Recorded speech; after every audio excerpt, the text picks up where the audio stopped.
পঞ্চগড়ে ভিক্ষুক পুনর্বাসন কার্যক্রমের উদ্বোধন করা হয়েছে। রোববার দুপুরে পঞ্চগড় সদর উপজেলা প্রশাসন ও সমাজসেবা কার্যালয়ের আয়োজনে হারিভাষা ইউনিয়ন পরিষদ মাঠে এই কার্যক্রমের উদ্বোধন করেন জেলা প্রশাসক মোহাম্মদ সাবেত আলী। এ সময় ভিক্ষা বৃত্তিতে নিয়োজিত জনগোষ্ঠীর পুনর্বাসন ও বিকল্প কর্মসংস্থান কর্মসূচির আওতায় ৩ জন ভিক্ষুককে অটোভ্যান, একজনকে মুদি দোকানে, 4 জন প্রতিবন্ধীকে হুইলচেয়ার, হারিভাষা বাজারের ময়লা বহনের জন্য 2টি ট্রলি, দুর্যোগ ও ত্রাণ অধিদপ্তরের সহযোগিতায় অসহায় দুস্থ শতাধিক মানুষের মাঝে শীতবস্ত্র বিতরণ করা হয়। আমাদের পঞ্চগড় জেলার বিভিন্ন উপজেলায় ভিক্ষুক পুনর্বাসনের জন্য আমরা সমাজসেবা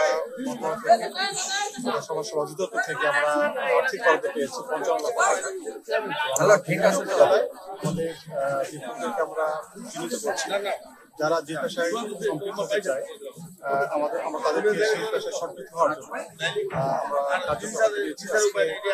সদর উপজেলায় আদিবাসী যারা চালাতে চায় তাদেরকে আমরা ব্যাটারি চালিত ভ্যানের ব্যবস্থা করে দিয়েছি। যারা দোকান চালাতে চায় তাদেরকে দোকান ঘর করে প্রয়োজনীয় মালামাল সহ তাকে সেখানে আমরা পুনর্বাসনের ব্যবস্থা করেছি। এভাবে পর্যায়ক্রমে প্রত্যেকটি উপজেলায় আমাদের পুনর্বাসনের কার্যক্রম অব্যাহত থাকবে।